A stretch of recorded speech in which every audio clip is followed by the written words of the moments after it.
Hey guys, welcome back to the Trading Coach Podcast. In today's episode, we're going to talk about 3 audits that you need to run in your life. One is going to be professionally, one is going to be financially, and one is going to be personally. Hey, if you haven't done so already, make sure you head over to our website, www.tier1trading.com. We got a bunch of free stuff over there, workshops, webinars. We got a 14-day risk-free trial membership as well. Get on the platform, download some software, hop into some live rooms, check out some training courses, and interact with the community. All right, let's hop in. So audits are something that I believe should be done on a regular basis. And basically, when I use the term audits, we're saying review. So in today's podcast, we're going to talk about 3 different types. We're going to talk about a trading review. We're going to talk about a personal finance review. And we're going to talk about a personal review as well.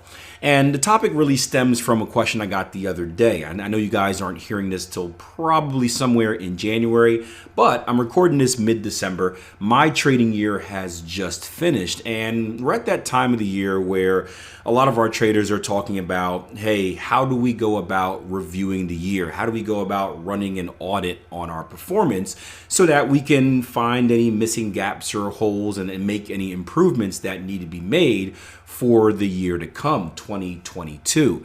And this was something that I did. This was really actually the game-changing moment in my trading, the last game-changing moment. Imagine a young, dumb, reckless Akil Stokes, wasting money left and right in the market, emotional swings here and there. I decided to audit myself for the first time and really look into my trading like a business and evaluate performance. And when I did that, I was able to find really the key to what was holding me back. Now, it's one thing to identify the key to what's holding you back. It's a whole other thing to actually take action and follow through with those actions and going about fixing it. But at least it's the first step, and it's a first major step. And some of the common questions I get are, what should you audit? What should you review? How often should you do it? And a lot of those, the answers are going to be dependent on the individual situation, especially the available time that you have, the duration of the trading time frames that you're typically on. For example, for my swing trading, I do a review or I do an audit every quarter. Now, I track trades at the end of each trading day or at the end of each completed trade. So I put them into my journal and keep up to date. That way I don't have a whole bunch of stuff to load up at the end. I think it's also important that when we're writing in our notes, we have that kind of fresh personal attachment, so we can write stuff like, I was scared, I was nervous, news event, Trump tweet, this, that. But as far as a full review of breaking everything down by pair, by strategy, all that fun stuff, I do that on a quarterly basis because for me, a quarter is a long enough sample size to get a full picture. From a swing trading perspective, I may only have 10 trades a month, right? 10 trades a month isn't nearly enough to make any type of to base any type of opinion off of, I guess, when we consider like making adjustments or tweaking. When we get to a quarter, which is every 3 months, now it's a larger sample size and I get a fuller picture of what the market conditions are. Am I really in a drawdown? How is everything performing? I still don't make any changes after 3 months, but that 3-month period is the first time where I start to look at something. Now, if you're a day trader, it's a different story. If you're someone on lower time frames, if you're on like a 5-minute chart, 3 months may be too long. You may decide to do an audit monthly. I think that's more than enough time. You're probably going to get about, and again, this is just going back to when I day traded, everyone's different. I probably averaged like 20 to 30 trades a month day trading. And for me, that's a big enough sample size to kind of get the lay of the land. And it's important to do these audits in your trading for a few reasons. One is you may need to make adjustments, right? I think it's foolish to believe that the markets are going to act the same way for your entire life. Again, in the conversation we were having, and we did it in one of our Monday Q&A sessions with the trader, he was talking about the 11 years of backtesting he did and that he noticed a massive difference from 2000 2009 to I think 2014, and then another massive difference from 2014 to 2018, and then the last 3 years have been completely different. And fortunately, that's essentially the same time frame that I've been trading in. I started in 2007, went over to Forex in 2009, so I got to witness this firsthand. But I came in with the impression that once I had a system and a strategy that worked, it would work forever, and I never needed to change anything. I just sit down, plug and play. And I learned the hard way in real time that market conditions do change, and as a trader, I must be willing to adjust and evolve with the markets. And I can tell you this, if you're not doing that review, you're never going to notice that. And this goes for traders that do automated stuff as well. I put out a podcast a while ago, I guess now, that talked about even if you are doing an automated strategy, it just doesn't mean that you can set it and forget it.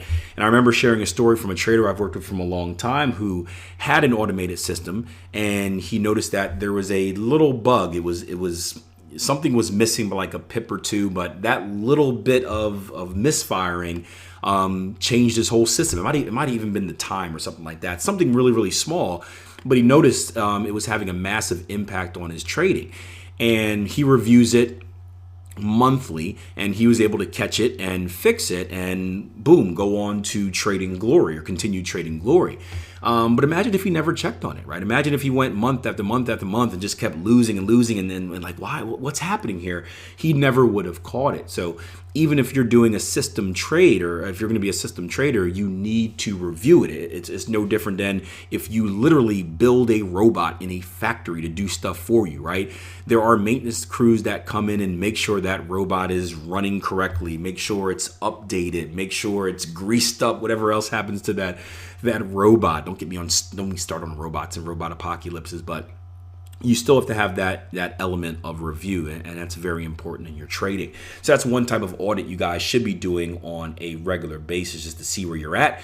Another benefit of it is to see how you can evolve, right? Doing reviews allow you to see things that you're not necessarily paying attention to in live trading. Now, I believe that you should review your day every day, or at least review your week every week, meaning literally scroll back through the markets and just kind of go back in time and walk through different setups and be like, ooh, I missed this. Ooh, I could have taken that, blah, blah, blah, blah, blah, like your ideal trade. But a lot of people don't do that. A lot of people just trade and then they move on and don't really learn from those opportunities. But if you're someone that has a growth mindset in trading, you're always looking for ways to get better. So for example, I see a lot of trading opportunities that I just can't take, right? They don't meet my rules, but I'll look at a chart, I'll analyze, I'll be like, oh, we're going up. I'll hit up Greystone, dollar Swiss, we're moving up. I know it. And we can't get involved. But when you review it, you can start to develop ideas. You can start to get creative and start saying, okay, this was that move I predicted. What if I would have done a buy limit right on top of that order, or a buy stop right on top of that candlestick instead of waiting for a higher close? What if I would have gotten in at this morning star candle, something like that? Yes, you can't trade it, but now you're starting to get ideas. And with any type of strategy, your ideas are like your hypothesis. And then once you kind of see something repeated over and over again because you're tracking it, then you can start going back and testing it. Once you can test it, then you have the data on it. Once you have the data on it, you can see if it's either helpful or hurtful for your strategy. And then it could be something that's added or it replaces something else that's in your current strategy. And that's super, super important as far as evolving into a trader. So that's the trading audit for you. Another audit that you should do is your personal financial audit, right? We always kind of group the two together, right? I don't believe you could be successful in trading if you're not first successful with handling your personal finances, right? If you're not good with money and dealing with money is as simple as stuff that it's in your bank account or on a credit card. If you can't control your spending habits, right? How are you going to control your spending habits in the market?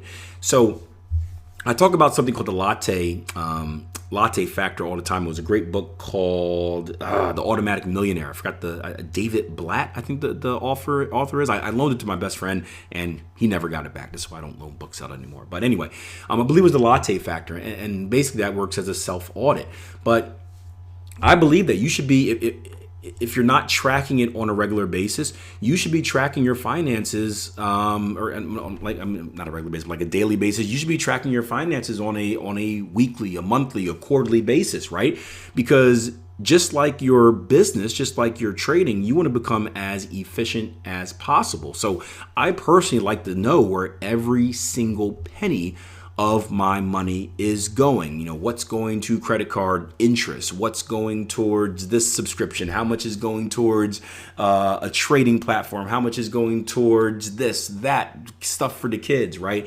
It's important to understand for a few reasons. One, it allows you to budget better.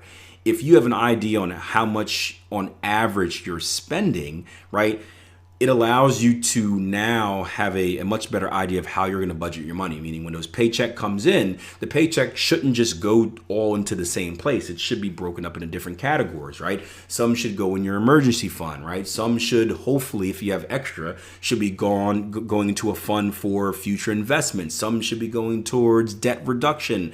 Some should be going towards this, that. It's going to be different for different people. But if you have an idea of, like, for example, one of my things is kids' activities, right? So I have a certain amount of money, a certain percentage that is put towards kids' activities. Now, who knows what that is? But once I have, 3 months straight and years of data on how much on average we're spending on kids' activities, now I have a better idea that says, hey, 10% needs to go towards kids' activities, 5% needs to go there. And if it ends up being a little bit less, then that overload could be used for something like a vacation fund or put back into more investments or something like that. Or I have a housing fund as well, where it's money that, we keep when stuff needs to be done for the house. Or if you're in debt, you make an extra payment for your credit card. So the more the more information you have, the better you can organize where that money needs to go to. More importantly, you can find out what you're spending on, right? My famous example is the Midnight Milky Way Baby Bell cheese and Gatorade story, where years ago I did a latte experiment on myself. I do it on a regular basis, but years ago is when I caught it. And I was spending about $100 a week on those three things. $100 a week on Gatorades, candy bars, and cheese. Like it's and I never would have caught it because it ended up being a habit. I just threw away a podcast I was going to do on credit cards and financial responsibility and the rat race and how it's one of the reasons that we're so bad financially across the world is because they made spending money so easy, right? The whole topic was, I had an old man moment. Back in my day, we would get straight cash, and the cash is flapped. I used to work building houses and landscaping as a kid, right? While I was underage, everything was under the table. So after a hard days of work, right, 8-hour, 10-hour days, right, I'd sit there. My best friend's grandpa, we'd sit there and flap out the cash, count it out for me, 10, 20, 30, 40, and you get all excited because it's all worth it. And it means a little bit more to you when you spend it that way, right? Now, all of a sudden, when you're using cash instead of a credit card, it's harder to spend. One, you know exactly how much you have. If I have $50, I can't buy anything that's $55. But also, you start to think a little bit more about what you're spending it on because it has that emotional attachment to it. Like, hey, I worked really, really hard to make it and feel it and touch it and smell it. I don't want to give it away for something dumb. However, in these days where you've got cash apps and you've got credit cards, basically these non-cash options, it's much easier to spend money and we don't have the same association to it. So that's one of the reasons credit card debt is so high because it's so easy to just swipe, right? If I go in, my budget is $50 and I see something for $50, but I see something else for $20, I just swipe and I don't really feel the pain or get rejected from buying it. So in my personal circumstances, I was going to this store on the way to the university every day. And then it started off, I just stopped there for gas and I was like, oh, I'm a little thirsty. It was a hot day. I'm gonna go out and get some stuff. And they had like I plan on getting one Gatorade and it's like, oh, get 2 for $4. I'm like, okay, well, that's a deal. I'll drink 2 of them. And on the way out, I need something to eat with this Gatorade. And it became a habit where I was doing it every day. And I didn't even notice it because I would just go in, I'd swipe, go in, swipe, go in, swipe. I wasn't taking cash out my wallet, any of that stuff. And imagine all of the other stuff that you're doing that on, right? A great example of where to cut at is going to be your subscription services, right? I would challenge you right now to write down all of your subscription services, whether it's news outlets that you're paying money for, and audio book. It's, what else is out there? television, Netflix, Hulu, right? How many streaming services you have. Jot down all of them. And these little $9 Spotify, monthly bill doesn't seem like much. But when you have a $9 Spotify bill and a $20 Disney Plus bill and a $13 Netflix bill and a $60 YouTube TV bill and an internet bill and a cable bill, before you know it, you're spending a massive amount of money and you don't even know it because it's just automatically being taken out of your account. You don't touch it, you don't feel it, you don't see it. But it's slowly killing you from the inside out. So if you do this audit of your personal finances, you're going to be able to catch things and you're going to be able to make wiser decisions about what do you actually need, what don't you need. Just to end on this point, I had a gym membership once, and I didn't go to the gym, this particular gym, in about 2 years, and I just forgot all about it. But I went through my deal. This was a while back. I went through my deal, and every month I was getting charged $20. So I probably spent about $400, $500 within that 2 year period on the gym membership that I didn't even use. So that's just an example of stuff you just forget about because it seems like a small amount. It's taken out automatically. You don't feel it. You don't touch it. You don't see it. All that fun stuff. Now, the last type of audit, those first two are probably familiar to you. The last two is going to be a personal audit, a social audit. And I don't know why this came up, but I was in a conversation about social media the other day and how social media is so toxic. So I do a lot of work with mental health. I do a lot of work with motivation and inspiration and building confidence and stuff like that. And it was amazing the stat that I read about how much social media is affecting everyone across the world, but in particular teenage girls, right? And I look at the amount of kind of suicide cases I've had to deal with over the last couple years, and it's always been teenage girls. And the reason behind it, a lot of it is due to mental health stemming from social media. And we also watched the movie or the documentary, I forgot what it's called. I think it's called The Social Dilemma a while ago, which kind of shows the addictive nature of it. And I think it's important to understand that we need to audit ourselves on that as well. And it's really no different. It's an elevated way of auditing your friends, right?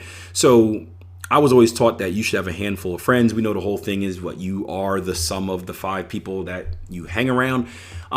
If you hang around bad people, there's a better chance that you end up in bad situations and start doing bad things. If you hang around motivational, inspirational people, there's a better chance that you become, more motivated and inspired to do whatever it is that you need to do. So there is truth that you are and you act similar to the people that you hang around. And social media is the same thing, but elevated, right? You are what you kind of look at on social media. And if you don't believe me, look at the algorithms that are tracking your trends and showing you exactly what you need to see, right? What you see on Facebook is there for a reason, because the algorithm and the numbers show you that this is what you are, this is what you enjoy, this is what you want to see. And there's often a lot of toxic things there. So I think it's a good idea not just to audit your friends in real life, but to audit your friends on social media. Seriously, go through your friend list or your follow list and eliminate the toxic people. Who are the people that are only showing the best of life and are basically making you feel bad by their posts? Eliminate them. Who are the people that are sharing these depressing stories that you don't want to hear? Eliminate them. Who are the people that are, like I eliminated news from my life because there was so much negativity. I used to watch the news and all I see is murder and fires and deaths and world disasters. And it just put me in a bad place. So I just stopped watching it. Same thing with the COVID. I started feeling sick around the beginning of COVID, simply because I was filling my mind with so much COVID nonsense and so many numbers and deaths and all that stuff that my body started convincing myself that I was sick too. And I cut off the news and I started feeling better. But we need to do that. And I would take it one step forward for you guys that are learning how to trade, just to make it trading specific. Do the same thing with who you're following. I was speaking to a guy the other day about building a brand because apparently I've had some success with this podcast being ranked highly across the world since we started, as well as my YouTube channel. And he was asking advice on how to grow his YouTube channel and whatnot. And I explained to him, like, it's much harder to grow your YouTube channel now in 2021 or 2022 than it is back when I started in 2015 and even before that, right? Because the space is so flooded. The space is so flooded. There's so many options out there. Everyone's got a YouTube channel. There's so many options out there. And for someone, it could be it's a double-edged sword. It could be a good thing. There's so much options. You could learn essentially anything on the internet. There are multiple people to teach you anything on the internet. But the problem is there's also multiple people. When it comes to something like trading, it's like, well, if you're bouncing between 20 different YouTubers and they're all telling you different things, you're not really going anywhere, right? Jason Grayson always uses the example of trying to learn off Baby Pips. Baby Pips is an amazing source, and it's an encyclopedia. Basically, there's information about everything you can think of financially on there. But it's just information, and you get flooded and overwhelmed by the information. It doesn't actually push you in the right direction. So it's not a bad idea to audit who you're listening to as well. Go through your subscribed podcast. By the way, if you're not subscribed or if you don't like this podcast, do me a favor. Do that right now. Whatever it is you need to do, wherever you're listening to it at, do it. Appreciate it. Helps the numbers. I don't check the numbers, but I heard it helps them. So do it anyway. But go through your podcast and click off who is helping me, who is a waste of time. Go to your YouTube subscriber list, right? Go through all the different trading videos that you watch and be honest and say, okay, who is helping my trading? Who is hurting my trading? And helping and hurting your trading doesn't necessarily mean like they're a good or bad teacher. It could be style-wise too, right? So if you're not into technical analysis, stop following these technical analysis people, right? Follow the fundamental analysis. Or if you're into structure, don't follow the person that's building mechanical systems, right? Filter it out and have that small group of friends so you can focus and really become the sum of what they are. So it's important to audit yourself. It is the self-check. If you don't do it, no one else is going to do it. And you need to do it in 3 categories, right? You need to do it professionally in your trading or your business, whatever it is. Again, if you're a business owner, go through your sales. What is flying off the shelves? What's staying on the shelves, right? Put more of what's on the shelf of what's selling and take off and don't replace what's not being sold. Do it financially, right? With your personal finance, go through your credit card reports, go through your bank statements, see what you're spending on. Get an app that helps as well, especially if you're using a credit card where it automatically kind of categorizes it for you. And then you can easily just look at the end of the week or end of the month and see where and what exactly you're spending in each category. And of course, do it socially, right? Eliminate the junk on social media. You'll be in a much better mental place, and eliminate the junk of who you're following as far as professional development. If you do those 3 things, I guarantee that you're going to be in a better place. Trust me.